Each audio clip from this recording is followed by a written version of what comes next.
اور میں حیران ہوں کہ مسلمان دعوت اللہ کی اس محنت کو چھوڑ کر ہدایت کی امید رکھتا ہے، یہ کیسے ہو سکتا ہے؟ سیدھی بات ہے۔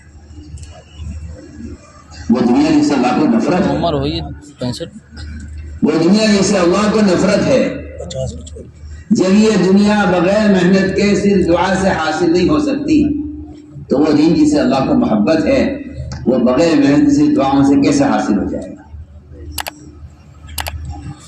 اس لیے میرے بزرگوں دوستوں عزیزوں، قرآن اور حدیث اس بات کو بڑی قوت سے کہتے ہیں کہ مسلمان کے اپنے دین پر قائم رہنے کا جو ایک واحد بنیادی سبب ہے وہ دعوت اللہ ہے۔ اپنے آپ کو سماج میں، اپنے آپ کو معاشرے میں، اپنے آپ کو سر سے لے کے پیر تک سنت کے لباس میں، اپنے آپ کو واجبات اور فرائض کے ادا کرنے میں، اپنے آپ کو اللہ کے احکام میں پوری طرح قائم رکھنے کے لیے، اپنے آپ کو مسلمان کہنے کے لیے قرآن نے کہا ہے کہ اس کے لیے شرط یہ ہے کہ آپ اپنے پہلے دین کے داعی بنیے، تب آپ میں اس کی جرات پیدا ہوگی کہ آپ کسی قانون کے مقابلے میں کہہ سکیں میں مسلمان ہوں۔ ہم نے اس آیت پر غور نہیں کیا۔ وقال اننی من المسلمین کا مطلب یہ نہیں کہ میں کافر نہیں، وقال اننی من المسلمین جو دعوت اور عبادت دونوں کو مسلسل جمع رکھے گا، جو دعوت اور عبادت کو مسلسل جمع رکھے گا، اس کے اندر اس بات کی جرات پیدا ہوگی کہ وہ کہے گا قانون کے مقابلے میں مسلمان ہوں، میں یہ لباس نہیں چھوڑ سکتا، میں مسلمان ہوں، میں داڑھی نہیں کٹا سکتا، میں مسلمان ہوں، میں نماز نہیں چھوڑ سکتا، میں مسلمان ہوں۔ مسلمان کا مطلب یہ تھوڑی تھا کہ آپ کوئی قوم مسلمان بن کر رہ جائے اور وہ کہے ہم مسلمان قوم ہیں، نہیں۔ مسلمان کا مطلب یہ ہے کہ وہ فرائض سے لے کر معاشرے کی سنتوں تک اپنے حلیے سے، اپنے عمل سے ظاہر کرے کہ میں مسلمان ہوں۔ میرے دوستو عزیزوں، امت میں جو بے دینی ہے اس کی تو بنیادی وجہ ہے یا اللہ کے غیر سے محبت ہے یا اللہ کے غیر کا خوف، اس کا تاثر ہے۔ اور ان دونوں چیزوں کے دل سے نکلنے کے لیے قرآن نے جو شرط لگائی ہے، وہ قرآن نے دعوت کو شرط قرار دیا ہے کہ اگر اللہ کے غیر کا تاثر نکالنا، اپنے دل سے نکالنا چاہتے ہو تو تمہارا کام یہ ہونا چاہیے کہ تم اللہ کا دین کا پیغام لوگوں تک خود پہنچاؤ۔ قرآن نے صاف اعلان کیا ہے الذين يبلغون رسالات الله ويخشونه ولا يخشون احدا الا الله، جو اللہ کے دین کے پیغام کو لوگوں تک خود پہنچاتے ہیں۔ اللہ کے دین کا پیغام لوگوں تک خود پہنچاتے ہیں، اللہ ان کے دلوں سے اپنے غیر کا خوف نکال دے گا۔ بالکل صاف ترجمہ کر رہا ہوں کہ دوسروں تک بذات خود دین کی دعوت پہنچائے بغیر میں اللہ کی قسم کھا کر آپ سے کہتا ہوں کہ مسلمان دین کو باقی نہیں رہ سکتا، چاہے اس لیے معلومات بھی کتنی ہو، یہ دین کو باقی نہیں رہ سکتا۔ یہ قرآن کا فیصلہ ہے۔ اپنے دین پر استقامت، اپنے دین پر سلامت، اپنے دین پر آدمی کا بڑے بڑی حکومتوں اور قوانین کے مقابلے میں مسلمان کا دین کرنا 100 بار اللہ کی قسم کھا کر تم سے کہتا ہوں صرف اور صرف دعوت پر موقوف ہے۔ آپ چاہے اس کو مبالغہ کہیے، چاہے آپ اس کو جو ہے غلو کہیے، یہ آپ کی بکواس ہے، اس لیے کہ آپ نے کبھی تو حدیث کو غور سے پڑھا جاتے جاتے اگر کوئی ہاتھ ایسا نہ کرے اس کو بیگ تو ٹانگے نہیں ابھی رکھے ہیں، یہاں سے کھاکی بکتی پھر جائیں گے۔ محمد صلی اللہ علیہ وسلم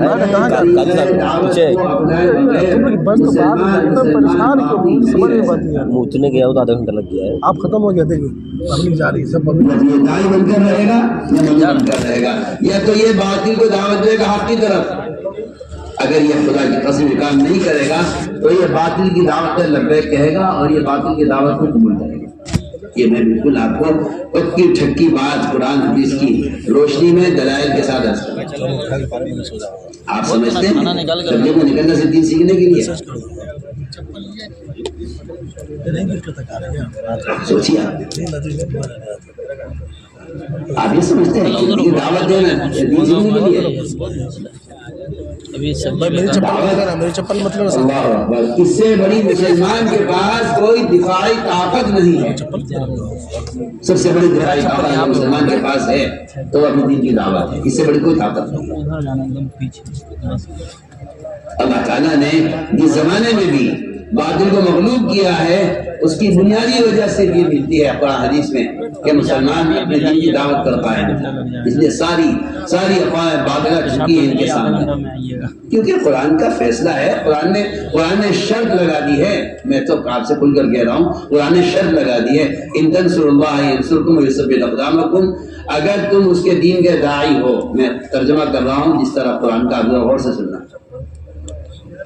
اگر تم اس کے دین کے داعی ہو تب تو وہ تمہاری مدد کرے گا باطل کے خلاف، اور تمہیں تمہارے قدموں کے دل میں جمائے رکھے گا. یہ میں جو کہہ رہا ہوں مولانا صاحب کا ایک ملفوظ ہے. اور فرماتے تھے اپنی ذات سے پورے دین پر چلنے والا شخص دیندار تو ہے، دین کا مددگار نہیں ہے. دین کا مددگار نہیں ہے، یہ دیندار ہے. نماز پڑھتا ہے، روزہ رکھتا ہے، حج کرتا ہے، زکات دیتا ہے، سارے فرائض پورے کرتا ہے، سارے واجبات پورے کرتا ہے. میں کہتا ہوں کہ کوئی گناہ بھی نہ اس سے ہو اور یہ ساری سنتوں کا اہتمام کرے. مکمل نیک آدمی ہو، دیندار ہو. مجھے کہیے کہ یہ آدمی دیندار ہے مگر دین کا مددگار نہیں ہے. مدد تو موقوف ہے دین کو دنیا میں قائم کرنے پر. اس لیے اس بات پر سب غور کریں کہ مسلمان کے پاس اگر یہ دعوت کی دفاعی طاقت نہیں ہے تو بس باطل اس کے معاشرے پر بھی غالب آئے گا، اس کے فرائض پر بھی غالب آئے گا، اس کے پورے دین پر غالب آ جائے گا. مسلمان یہ کہ دین چھوڑ دے گا کہ کیا کریں، نہ حالات ہے، نہ ماحول ہے، نہ ہماری حیثیت ہے، نہ ہمارے اندر طاقت ہے، ہم کیا کر سکتے ہیں، کہیں جا نہیں سکتے اور یہاں دین پر چل نہیں سکتے. لہذا یہ غیبی ان تمام مددوں سے بالکل محروم ہو کر رہ جائے گا جو غیبی مدد دعوت پر نازل ہوگی. آپ چاہیے کہ صحابہ کی سیرت پر غور کریں کہ جب تک یہ امت اپنی نبی کی دعوت کو لے کر پھرتی رہی، یہ بادشاہوں سے اس طرح بات کی جیسے کسی غلام سے بات کی جائے. اس لیے ہم نے عرض کیا کہ دعوت ہے اصل بنیادی فریضہ اپنے دین پر استقامت کا، جس کا خاصہ یہ ہے حضرت تھانوی رحمۃ اللہ علیہ کے مطلب میں ملتا ہے کہ جس چیز کو اپنے اندر پیدا کرنا چاہتے ہو باعتبار کمال کے، باعتبار حقیقت کے، اس کی دعوت دوسروں کو دو. یہاں تو ایک جہالت اور ایک بیوقوفی عام ہو گئی ہے لوگوں میں کہ جو آدمی عمل نہ کرے وہ دعوت نہ دے، کیونکہ وہ خود عمل نہیں کرتا، دعوت کیسے دے گا. اور قرآن کو غلط سمجھنا، غلط بیان کرنا اور اسے دین بنا کر پیش کر دینا. لِمَ تَقُولُونَ مَا لَا تَفْعَلُونَ، کیا آپ اس کام کو کرتے ہیں جسے کہتے کیوں ہو. دیکھیے تو صحیح، یہ کہنا جس کام کو آپ کرتے ہیں جسے کہتے کیوں ہو، یہ بالکل علماء نے لکھا. یہ ایسا ہے جیسا کوئی آدمی نماز چھوڑنے کی وجہ سے روزہ بھی چھوڑ دے. ایک آدمی نماز نہیں پڑھتا تو کیا روزہ بھی نہ رکھے کہ بھائی آپ نماز نہیں پڑھتے روزے بھی رکھتے ہیں؟ پہلے آپ نماز تو پڑھیے پھر روزے بھی رکھ لیں گے. نہیں، نماز چھوڑنا مستقل گناہ ہے، روزہ نہ رکھنا مستقل گناہ ہے. اس طرح علماء نے لکھا ہے کہ عمل نہ کرنا مستقل گناہ ہے، دعوت نہ دینا مستقل گناہ ہے. کہاں کوئی یہ کہہ دے کہ میاں پہلے آپ عمل کریں پھر دعوت دیں؟ نہیں، دعوت مستقل فریضہ ہے، نماز پڑھنا مستقل فریضہ ہے. ایک آدمی نماز نہیں پڑھتا لیکن کسی کو نماز کی دعوت دیتا ہے تو اس کے ذمہ دعوت دینا اتنا ہی ضروری ہے جتنا کسی نماز کے پابند آدمی کو نماز کی دعوت دینا ضروری ہے. دعوت فریضہ ہے، نماز روزے کی طرح، حج و زکات کی طرح دعوت ایک فریضہ ہے. تو میں نے عرض کیا کہ اصل بات یہ ہے کہ جس چیز کو اپنے پیدا کرنا چاہتے ہو باعتبار کمال کے، اس کو بصیرت تبلیغ کرو. اور میری بات آپ نوٹ کر لیجئے، بصیرت تبلیغ کا مطلب ہی صرف خدا کی قسم یہ ہے کہ آپ خود جا کر دعوت دیں. اس کے بغیر دعوت کا فریضہ ادا نہیں ہوگا. نہ قلم سے، نہ اخبار سے، نہ رسائل سے، نہ موبائل سے، کسی سے بھی فریضہ دعوت کا اللہ کی قسم ادا نہیں ہوگا. آپ خود جا کر دعوت دیں گے تو دعوت کا فریضہ ادا ہوگا, ورنہ فریضہ ادا نہیں ہوگا. یہ بات آپ نوٹ کر لیجئے. یہ جو آج کل ایک خیال ہے کہ دعوت دینے کا کوئی ایک طریقہ نہیں ہے جس طرح دعوت ہو, بالکل غلط خیال ہے. آپ کو غور کرنا پڑے گا محمد صلی اللہ علیہ وسلم اور آپ کے صحابہ کی دعوت دینے کا طریقہ غور کرنا پڑے گا کہ وہ دعوت کیسے دیتے تھے. آپ صلی اللہ علیہ وسلم نے خود اپنی ذات سے اپنے صحابہ کو دور اور نزدیک خود دعوت دینے کے لیے بھیجا. آپ دیکھیے, ایک شخص کا آپ نے ایک صحابی کو بھیج جاؤ فلاں کو جا کے دعوت دو. اس نے کہا کہ جس کی تم دعوت دے رہے ہو اللہ کی, وہ پیتل کا ہے, تانبے کا ہے, لوہے کا ہے, کس چیز کا ہے. واپس آ گئے صحابی, آ کے اس کے اندر سے یہ کہا میں پھر جاؤ اس کے پاس. تم تو بات پہنچا چکے ہو, چھوڑو اب وہ جانے. ہدایت مقدر میں ہوگی, مل جائے گی, نہیں ہوگی نہیں ملے گی, پھر جاؤ. پھر گئے, پھر جا کے کہا, پھر صحیح جواب دیا. پھر گئے, پھر جا کر کہا, پھر ہی جواب دیا. آپ بار بار بھیجتے رہے یہاں تک کہ آسمان سے بجلی گری اس پر اور اس نے ٹکڑے ٹکڑے کر دیا. ہم ایسا کرنا چاہتے ہیں. اس زمانے میں لوگوں نے اپنی حماقت سے اور اپنی بے وقوفی سے یہ طے کر لیا ہے کہ دعوت دینے کے لیے خود چلنا پھرنا کوئی ضروری نہیں ہے. وہ تو اس زمانے کی بات ہے جب اسباب وسائل اور ذرائع موبائل نہیں ہوا کرتے تھے, اس لیے لوگ پھرا کرتے تھے. اب تو بات پہنچانے کے ذرائع ہیں, پھرنے کی کیا ضرورت ہے. میں حیران ہوں اس بات سے کہ کوئی ذریعہ بات کے پہنچانے کا آپ کو دعوت کے فریضے سے کیسے روک سکتا ہے. سوچیے آپ. میرا سوال ہے, سب سے ایک سوال ہے, اگر کوئی مشین ایسی تیار ہو جائے جو نماز کے سارے ارکان ادا کر دے, تکبیر تحریمہ سے لے کے سلام پھیرنے تک, کیا آپ کہہ سکتے ہیں کہ مشین نماز پڑھ لے گی, مجھے کیا ضرورت ہے؟ ہو سکتا ہے؟ بتائیے کیا خیال آپ سب کا.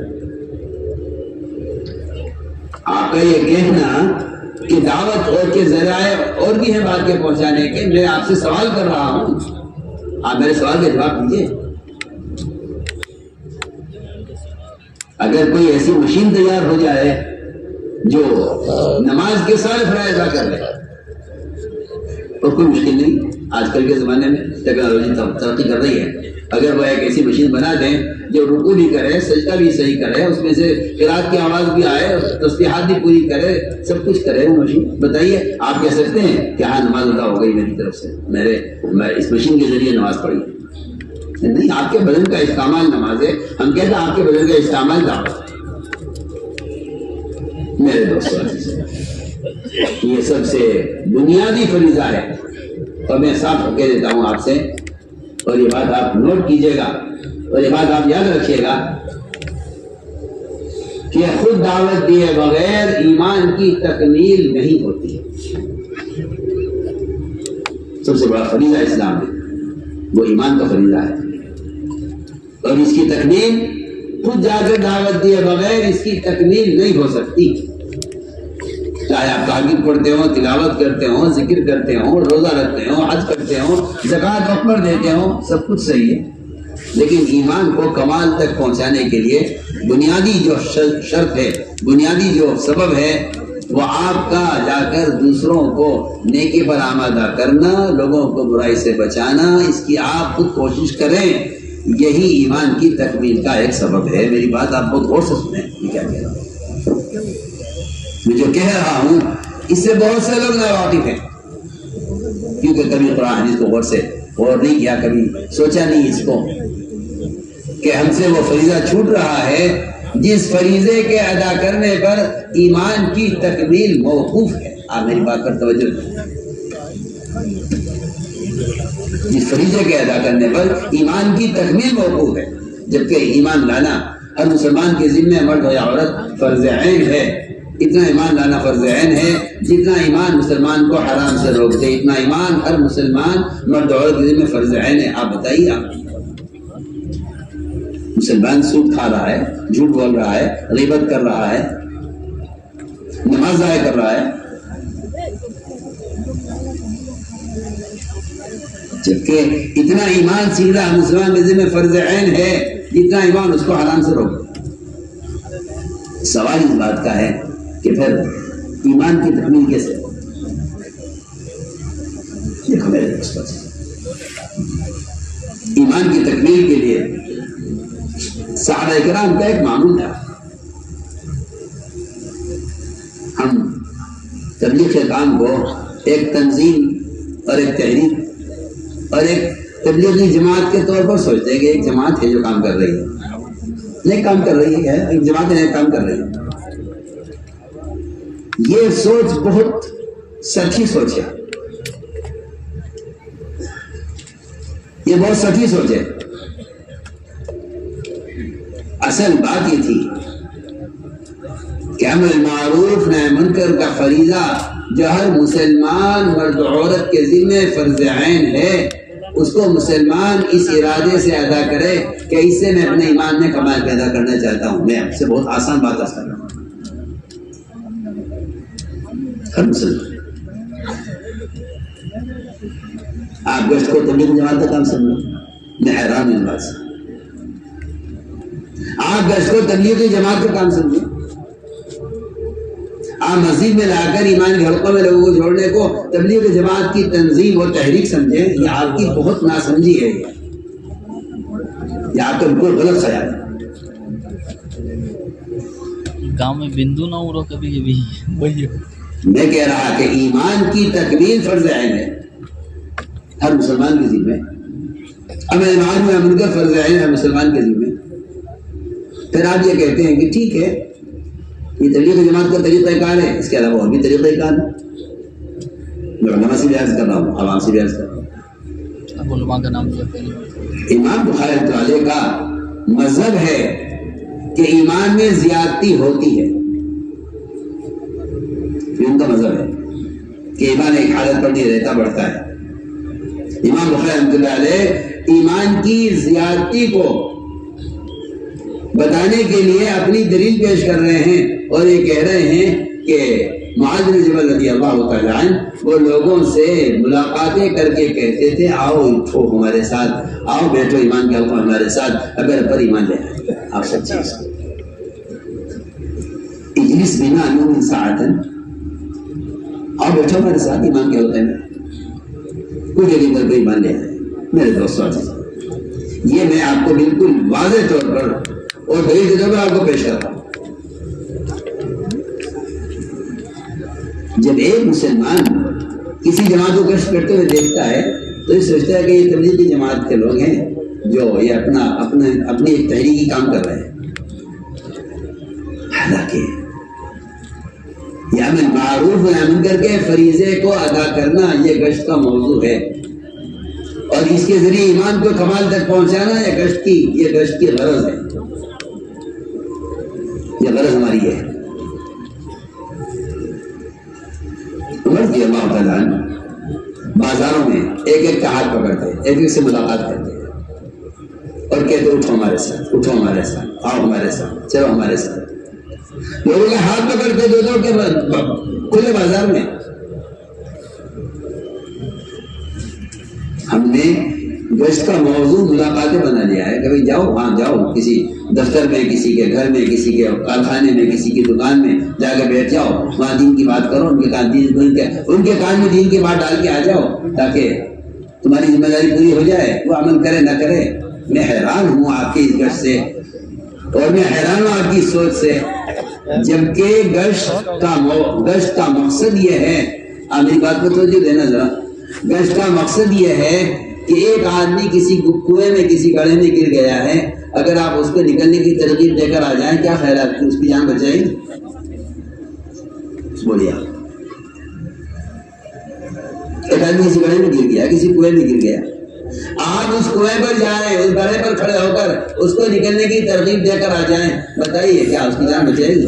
کیا خیال ہے؟ بنیادی بات میں آپ سے کر رہا ہوں. گشت کا موضوع ہے کیا؟ یہاں سے آپ ہٹیے، ہمارے ساتھ چلیے، ہمارے ساتھ آئیے. خود بنا، اجلس بنا، تعال بنا، یہ الفاظ صحابہ کرام کے. گشت ہو رہا ہے مسجد کے اطراف میں، آپ اس کو 70 80 90 سال پرانا کام سمجھتے ہیں کہ یہاں سے شروع ہوا ہے. میں آپ سے کھل کر کہہ رہا ہوں.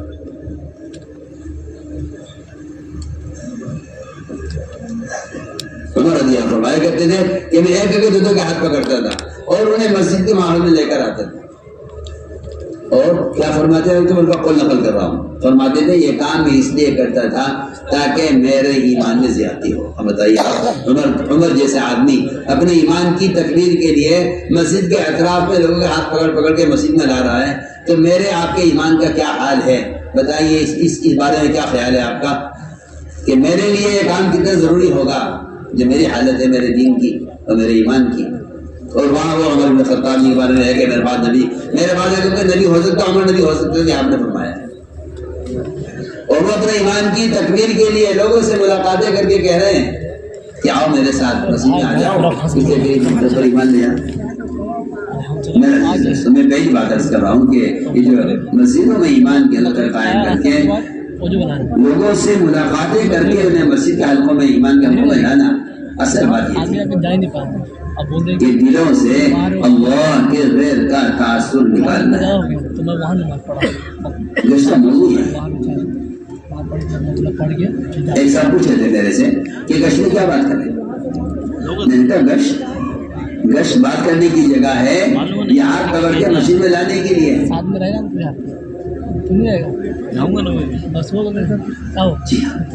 ایک آدمی ڈوب رہا ہے ایک آدمی ڈوب رہا ہے ایک آدمی گڑھے میں گرا ہوا ہے. میں ایک واقعہ عرض کرتا ہوں. وہاں بھی بہت بھیڑ ایک سال میرے پاس آئے زیادہ ہے بھی نہیں ہوں گے شاید 70-75 سال کی عمر ہوگی. آ کر میرے پاس بیٹھ کے بہت یعنی چیخیں مار کر روئے. میں نے کبھی کیا بات ہو گئی بتاؤ کیا ہوا.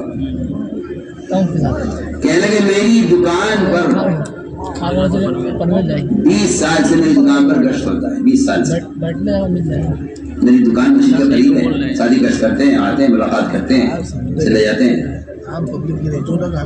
لیکن ابھی چند دن پہلے ایک جماعت آئی گشت میں.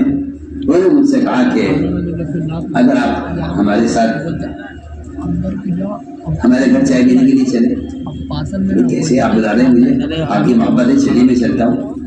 انہوں نے کہا کہ آپ تیار ہو گئے میرے گھر کے نام سے اگر میں آپ کو اللہ کے گھر کے نام سے لے چلوں. تو کہتے ہیں مجھے واقعی شرم آئی کہ ایک آدمی کے گھر کے جو میں تیار ہو گیا اللہ کے گھر کے لیے میں تیار نہ ہوں. تو میں نے بہت شرما حضرے میں کہا چلیے میں چلتا ہوں آپ کے ساتھ. اس نے مجھے سنایا خود کہنے لگا مجھے یہ لے کر آئے مسجد میں لائے مجھ سے وضو کروایا مجھ سے نماز پڑھوائی اس وقت کی پھر مجھے ایمان کے حلقے میں بٹھایا. کہتے ہیں میری عمر اس وقت 75 سال کی ہے.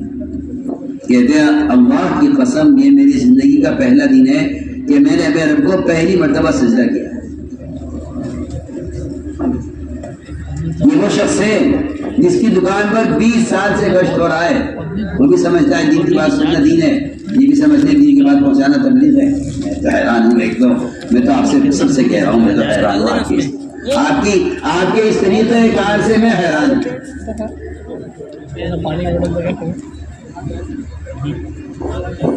ایسا کا محفوظ یاد کرو بلکہ ایسے گشت کیا کرو جیسے بھرت کی آگ میں سے لوگوں کو نکال کے باہر لایا جاتا ہے. آگ لگ جائے دیکھیے کیسے بچوں کو اور عورتوں کو کھینچ کے نکالا جاتا ہے. اس لیے میری بات آپ یاد رکھیے پیغام پہنچانا تبلیغ نہیں ہے. کانے بات ڈالنا تبلیغ نہیں ہے. وہ تو دلوں میں بات کا اترنا اور دلوں کا پلٹنا یہ اصل بات ہے. اور اس اللہ کی قسم کوئی شک نہیں ہے قرآن سے بھرے ہوئے ہیں کہ دلوں کے پلٹنے کی جگہ صرف مسجد. اس لیے ہم عرض کرتے ہیں کہ اللہ کے دین کا تاثر نکالنے کے لیے اللہ کی ذات کا تاثر پیدا کرنے کے لیے سب سے بنیادی کام یہ تھا کہ انہیں اللہ کے گھر میں لاؤ. ایک دن سے بڑے واقعات ہیں صحابہ کرام کے. مسجد سے باہر حالت یہ تھی دوسری رضی اللہ تعالیٰ عنہ کی کہ وہ کانوں میں روئی ٹھوسے ہوئے تھے کہ مجھے محمد کی کوئی بات سننی نہیں ہے صلی اللہ علیہ وسلم. لیکن خود کہتے ہیں میں نے جیسے ہی قدم مسجد میں رکھا میں دل نے جیسے کہا تو فیل ان کی بات سننی چاہیے جو پڑھا لکھا آدمی ہے. سن کیا کہتے ہیں میں نے کانوں سے روئی نکالی اور آپ کی بات مسجد میں سنی. مسجد سے باہر میری حالت یہ تھی کہ مجھے آپ سے بھی نفرت تھی آپ کی ذات سے آپ کی بات سے بھی نفرت تھی. کہتے میں نے بات سنی میں نے آپ کی بات کو قبول کیا اور میں اپنی قوم کے 80 خاندانوں کو اپنے ساتھ لے کر آپ کی خدمت حاضر ہوا. سے بالکل وضاحت سب سے کہتے، پوری دنیا سے کہتے ہیں کہ جو بیماری پیدا ہوئی ہے موبائلوں سے دین کی باتوں کو نشر کرنے کی، میں کہتا ہوں خدا کی قسم اس سے کوئی فائدہ نہیں ہے، کچھ نہیں ہے، یہ دین کا کھیل ہے، دین کا کھیل ہے۔ میں تو حضرت تھانوی رحمۃ اللہ علیہ کا محفوظ یاد کرتا ہوں، بلکہ ان کا فتویٰ یاد کرتا ہوں، ان کا فتویٰ یاد کرتا ہوں کہ آج کے لوگوں نے ان موبائلوں پر قرآن کو کھیل بنا لیا ہے، جبکہ وہ یہ فرما گئے ہیں، فتوے میں لکھ گئے ہیں کہ ریڈیو پر بھی قرآن سننا، قرآن کو کھیل بنانا ہے، قرآن کی بے حرمتی کرنا ہے، اور یہ ناجائز ہے، اور کوئی آج اگر ریڈیو کو قرآن سن رہا تو اس کو روکنا واجب ہے۔ یہ فتویٰ ملتانی کا چھپا ہوا ہے۔ اب اس سے زیادہ بدتر چیزوں پر، اس سے زیادہ گندی چیزوں پر لوگ قرآن بھی پڑھتے ہیں۔ میں کہتا ہوں کہ یہ اس زمانے کا ایسا فتنہ ہے، زمانے کا ایسا فکرہ ہے قرآن کی بے حرمتی کا کہ لوگ اس سے بالکل ناواقف، اور لوگ خبر نہیں کس خیال میں ہیں، کہاں ہیں۔ تو میں نے ساتھ سے کیا کہ یہ ذرائع نہیں ہے بات کے پہنچانے کے۔ اللہ نے تذکیر کا جو نفع رکھا ہے وہ صرف مسلمان کے خود جا کر یاد دلانے میں تذکیر کا نفع رکھا ہے۔ ذکر نبی جی آپ خود ان کو جا کر بتلائیے، آپ خود ان کو ساتھ رہ کر، ان کو ساتھ بٹھا کر سمجھائیے، اس سے تو نفع ہوگا۔ آپ بات پہنچا دیں، اس سے آپ کے ذریعے سے بات پہنچا دیں، اس میں کوئی نفع نہیں ہے، تذکیر میں نفع ہے۔ ایک آدمی کو زنا کرنے کا تقاضا ہوا، مسجد سے باہر تھا، زنا کا تقاضا ہوا کہ مجھے زنا کرنا ہے۔ خیال آیا کہ میں اللہ کریم سے پوچھتا ہوں، جا کر آگے عرض کیا، اللہ مجھے زنا کرنے کا تقاضا ہے، آپ مجھے زنا کی اجازت دے دیجیے۔ ظاہر بات ہے وہ جانتے ہوں گے زنا کرنا غلط ہے، تو چلیے پوچھتے چل کے۔ وہ کہتے ہیں مجھے آپ نے مسجد اٹھا کر سمجھایا، میرے دل میں زنا کی نفرت پیدا ہو گئی۔ تو میں عرض کرنا چاہتا ہوں کہ بات کے دل میں اترنے کا ایک ماحول ہے، ایک جگہ ہے، ایسا تھوڑا ہی ہے کہ آپ دین کی بات گشتوں میں ملاقاتوں میں ڈال کے آ جائیں اور کہیں میں نے بات پہنچا دی ہے، نہیں۔ ہمارے جیسا کا ملبوظ ہے، کان میں بات ڈالنا تبلیغ نہیں ہے، دل میں اتارنا تبلیغ ہے۔ اور یہ بات بالکل قرآن سے واضح ہے، بالکل اس میں شک کرنا جہالت ہے۔ یہ بات قرآن سے ثابت ہے بالکل کہ دل میں بات کو اترنے کی جگہ صرف مسجد ہے۔ صحیح حدیث ہے، آپ نے فرمایا اعمال مسجد سے بڑھ کر دلوں کو نرم کرنے والا کوئی ذریعہ نہیں۔ صاف فرمایا آپ، حدیث ہے، میں حدیث عرض کر رہا ہوں۔ مفتی صغیر نے فرائض سے انکار کیا، فرمایا مسجد میں ٹھہراؤ، مسجد کا ماحول ان کے دلوں کو نرم کر دے گا۔ یہ فرائض سے انکار کر رہے ہیں یا فرائض پر عمل کر رہے ہیں؟ تو میرے دوستوں، پہلا مقصد اس کام کے ذریعے اپنے ایمان کی تکمیل ہے۔ اس لیے فرمایا کہ مسجدوں میں ایمان کے حلقے، اور یہاں لا کر اللہ تعالیٰ کی عظمت، اس کی بڑائی، اس کی قدرت، اس کی کبریائی اور اس کی توحید کو اس طرح سمجھاؤ کہ اللہ کے غیر کرنے سے تاثر نکلے۔ اور یقینی بات ہے نا، آپ کسی وزیر کوٹھی میں جائیں گے تو وزارت کا تاثر پیدا ہوگا، آپ کسی فقیر کے جھوپڑے میں جائیں گے کہ اس کے فقر کا اور اس کی غربت کا تاثر پیدا ہوگا۔ جب مخلوق کے یہاں جا کر اس کا تاثر پیدا ہو سکتا ہے تو خالق کے گھر میں آ کر خالق کا تاثر کیوں نہیں پیدا ہوگا؟ اس لیے ہم نے عرض کر دیا کہ یہ پہلا کام یہ ہے، دعوت کے ذریعے سب سے پہلے اپنے ایمان میں کمال پیدا کرنا، اور اس کی عملی شکل یہی ہے جو میں کہہ رہا ہوں۔ اس کی عملی شکل یہ کہ میں کہہ رہا ہوں، ہر مسلمان کو چاہیے کہ وہ اپنا کچھ وقت فارغ کرے امر معروف نہی عن کے فریضے کو ادا کرنے کے لیے۔ کیوں فارغ کرے؟ اس لیے کہ ایمان میں کمال پیدا کرنا ضروری ہے، ہر مسلمان کی ذمہ پر ہے۔ صاف ستھرا بالکل واضح بات ہے، ہر مسلمان کو چاہیے کہ وہ اس کے لیے فارغ کرے امر معروف نہی عن منکر کو اپنی ذات سے خود کرنے کے لیے۔ کیا مطلب معروفات کی کتاب لکھیں، معروفات یہ اپنے معروف نہیں ہے، عام جگہ پر کتاب لکھ دیں، آپ کمپلیٹ صاحب پر دیواروں پر لگا دیں، نماز قائم کرو، شراب مت پیو، خود مت کھاؤ۔ میں تو آپ سے کیا عرض کروں، چینی کا ویوپاری، مثال بہت اچھی دے رہا ہوں، چینی کا ویوپاری، اس کی چینی کی بوری پر چیٹے آتے ہیں. اگر وہ اپنی چیری کی بوری پر نمک لکھ دے تو کیا یہ چیٹے یہ چیٹی اور مکوڑے کیا اس بوری کو چھوڑ دیں گے؟ کیا خیال ہے آپ کا؟ کیوں نہیں؟ یہ تو نمک لکھا ہوا ہے. چلو میں کہتا ہوں آپ سے، میں آپ کو بڑی آسان مثال دے رہا ہوں. مسلمان سود کا اور جھوٹ کا اتنا عادی ہو چکا ہے، آپ کا اشتہار لگا دینا جگہ جگہ سود مت کھاؤ نماز قائم کرو. میں کہتا ہوں اس اشتہار کی حیثیت اس بوری پر نمک لینے سے زیادہ نہیں.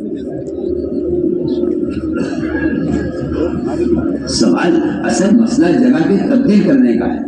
ہمارا گشت کا موضوع ایک مسلمان کی جگہ کو تبدیل کرنا ہے، بازار کے ماحول سے مسجد کے ماحول.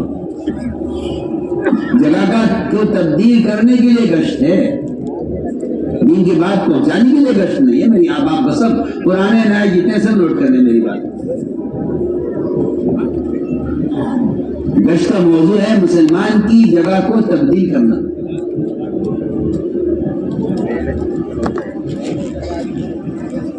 اس لیے کہ حدیث ہے کہ جو بندہ میری طرف چل کر آتا ہے میں اس کی طرف دوڑ کر جاتا ہوں.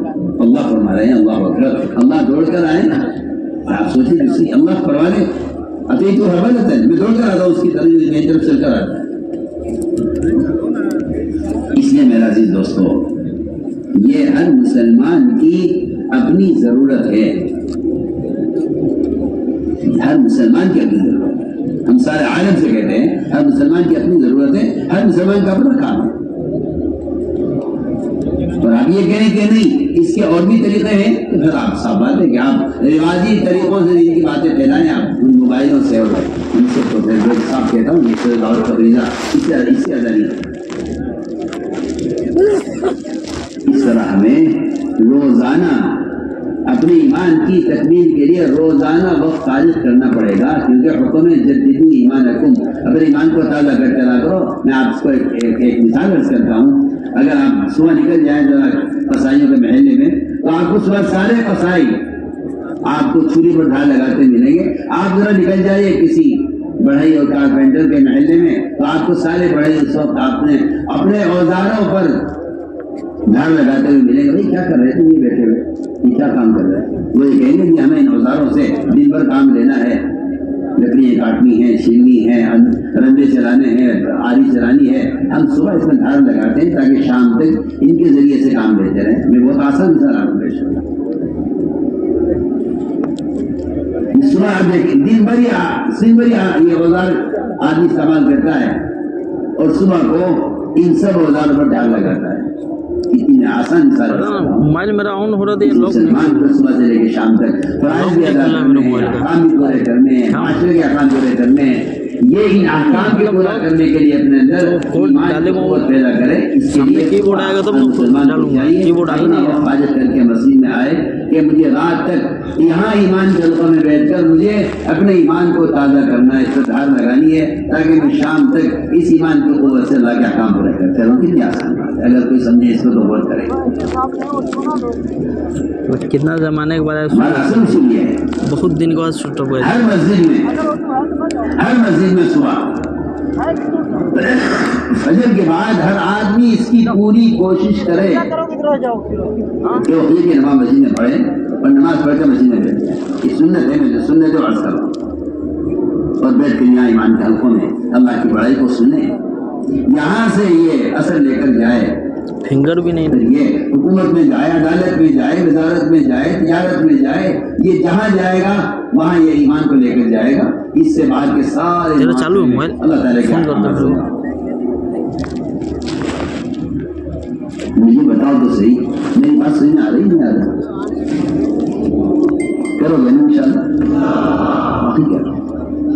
یہ مت کرو جی ہم تو نہیں ایمان والے. اپنے ایمان کو بجائے کسی کافر کے مقابلے میں سوچنے کے اپنے ایمان کو صحابہ کے مقابلے میں سوچا کرو. کیونکہ حکم ہے صحابہ کی طرح ایمان لانے کا، سب کو حکم ہے ایمان لاؤ صحابہ کی طرح. ابھی تو نیٹ ورک آیا ہوا ہے. یہ مت سوچا کرو کہ میں کافر سے میرے ایمان کا مقابلہ کافر سے ہے ہی نہیں. کافر کا مقابلہ ایمان کا. کافر فقیر سے ایمان کا مقابلہ کرنا مسلمان کا ایسا ہے جیسے کسی بادشاہ کا فقیر سے مقابلہ کرنا اپنی مالیت کا، یا کسی پہلوان کا کسی بیمار سے مقابلہ کرنا اپنی طاقت کا، ایسا ہے۔ ہم غور کریں اس پر نیٹ ورک اس میں بھی فل ہے۔ کہ میں اس ایمان کا دعویٰ کر رہا ہوں، میں اپنے ایمان کو باہر کے سارے جتنے اللہ تعالیٰ کے احکام فرائض سے لے کر اپنے استنجے کی لائن کی سنت تک اس میں دیکھ لیجیے، اگر سارے احکام پورے ہو رہے ہیں تو کہا جائے گا کہ ہاں ایمان ہے، لیکن ہم مسلمان اپنے ایمان کو خود دیکھ لیں احکام پر پیش کر کے کہ احکام پورے ہو رہے ہیں یا نہیں، کیونکہ صاحب آیا حدیث میں کہ مومن اللہ کی اطاعت میں نکیل پڑے ہوئے اونٹ کی طرح ہے، جسے چلاؤ کے چلے گا، جہاں بٹھاؤ کے بیٹھ جائے گا۔ چلے یہ سمجھ میں نہ ویسے کا ہو گئے تو میرے دوست یہ پہلی بات ہے کہ اپنے ایمان کی تکمیل کے لیے یہ گشت اپنے ایمان کی تکمیل کے لیے مسجدوں میں جمع ہو کر صبح اللہ تعالیٰ کی بڑائی کے تذکرے، جنت کے تذکرے، دوزخ کے تذکرے، مغیبات کے تذکرے، اس سے یقین شکلوں سے حکموں کی طرف آئے گا اور ظاہر سے غیب کی طرف یقین شکل ہوگا۔ پہلے نہیں کرتے۔ دوسری بات یہ ہے کہ جب چیزوں کا شکلوں کا یقین نکل جاتا ہے تو اس کے بعد اعمال کا اور فرائض کا یقین دل میں پیدا ہوتا ہے، ورنہ نماز کو آدمی اس لیے ضائع کرتا ہے کہ ادھر گاہک آ گیا ادھر نماز ہے۔ اللہ تعالیٰ اس کے ایمان کا امتحان دینے کے لیے گاہک کو لاتے ہیں۔ آپ کا خیال غلط ہے کہ اللہ آپ کو رزق دینے کے لیے گاہک لائے ہیں، اللہ آپ کو رزق دینے کے لیے گاہک نہیں لائے، اللہ تعالیٰ آپ کی ایمان کو ناپنے کے لیے گاہک کو لائے ہیں کہ اگر اس کا ایمان ہے تو پھر یہ نماز کے لیے گاہک کو چھوڑ دے گا، اگر اس کا ایمان اس قابل نہیں ہے تو یہ گاہک کے لیے نماز کو چھوڑ دے گا۔ وہ تو گاہک آپ کے ایمان کے امتحان کے لیے گاہک آیا ہے۔ صبح سے شام ہو گئی، آج کوئی گاہک نہیں آیا، کوئی کسٹمر نے دکان پر نہیں آیا تو مغرب کی اذان کے وقت آیا ہے۔ اللہ تعالیٰ بندے کو آزماتے ہیں اپنے احکام میں، عجیب اللہ کے نظام ہے۔ جس چیز کا حکم دیتے ہیں اس میں رکاوٹ پیدا کرتے ہیں، دیکھتے میرا بندہ کیا کوشش کرتا ہے۔ جس چیز کا حکم دیتے ہیں اس میں رکاوٹ پیدا کرتے ہیں، جس چیز سے روکتے ہیں اس کی سہولت دیتے ہیں۔ آپ دیکھ لیجیے، اللہ نے سود سے روک دیا ہے، سود کی سہولتیں اور سود کے مال کے بڑھنے کا آدمی کو نظر آتا ہے۔ ادھر دیکھ لیجیے آپ، جتنے بھی احکام ہیں سب انسان کی فطری تقاضوں کے خلاف ہے۔ ادھر نیند مسلط کی ہے، ادھر نماز فرض کی ہے، ادھر مال کی ضرورت رکھی ہے، ادھر زکوٰۃ فرض کی ہے، ادھر بھوک پیاس کی ضرورت رکھی ہے، ادھر روزہ فرض کیا ہے۔ ہمارا صرف اتنا چاہنا ہے، اللہ کہتے ہیں ہمارا صرف اتنا چاہنا ہے کہ تم ہماری چاہت پر اپنی چاہت کو قربان کر دو، ہم تمہیں اس کے بدلے میں جنت دیں۔ جنت کو جو گھیرا گیا ہے ناگواریوں سے، اس کا مطلب یہ ہے، اس کا مطلب یہ ہے کہ اگر تم ناگواری برداشت کر کے حکم پورا کر دو تو میں نے عرض کیا کہ نماز یہ ایک ایسا فریضہ ہے کہ جو کافر مسلمان کے درمیان فرق کر دیتا ہے۔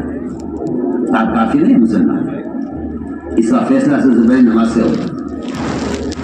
اگر نماز ہے تو اسلام ہے، اور اگر نماز نہیں ہے تو کفر ہے۔ بعض ائمہ کا مذہب تو یہ ہے کہ نماز چھوڑنے والا اسلام سے مرتد ہو گیا ہے، اس کو قتل کر دیا جائے۔ امام صاحب کا مذہب یہ ہے کہ نماز سے اگر یہ نماز چھوڑتا ہے اس کو عمر قید کر دیا جائے، اتنا لمبا مر جائے، لیکن جب یہ نماز پر آ جائے اس کو عمر قید کر دیا جائے۔ دیکھیے سب سے عمر قید قتل کی سزا ہے، عمر قید۔ یہاں اثر بات سے کرنی نماز چھوڑنے والے کی شریعت میں سزا ہے، بدوا کر دیتا،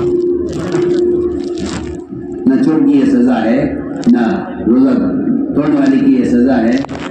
یہ سزا اگر ہے تو نماز چھوڑنے والی کی سزا عمر قید۔ اس لیے مجھے تو شرم آتی ہے، کسی مسلمان سے یہ کہتے ہوئے کہ نماز پڑھو گے، جبکہ آپ روایتیں پڑھیے تو آپ کو ایک کافر کو دعوت دیتے ہوئے تو ملے گا کہ نماز پڑھنی ہوگی آپ کو، لیکن مسلمان سے کہا جائے کہ نماز پڑھنی ہوگی آپ کو، یہ مجھے کہیں ملا۔ عجیب بات آپ سے کیا، مجھے سیرت میں نہیں ملا کہ کسی مسلمان سے کہا جائے کہ نماز پڑھا کرو، یہ نہیں ملا۔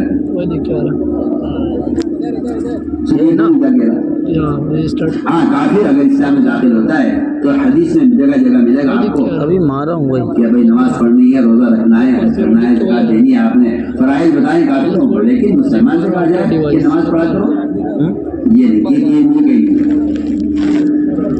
دکھا دے مسلمان سے تو حکم جو ہے وہ نماز کو عمدہ پڑھنے کا اور نماز کو دنیا میں رعایت کرنے کا حکم ہے۔ قرآن نظام میں آپ دیکھیں گے نماز کے قائم کرنے کا حکم مومن کو ہے، مومن کی صفت بھی ہے یہ، مومن کو حکم بھی سکھائے نماز قائم کرو، نماز قائم کرو، جو نماز قائم کرتے ہیں، جو نماز قائم کرتے ہیں پڑھیے، آپ کو قرآن پڑھیے، آپ کو اقامت صلاۃ کا حکم جو ملے گا وہ مومن کے لیے ملے گا۔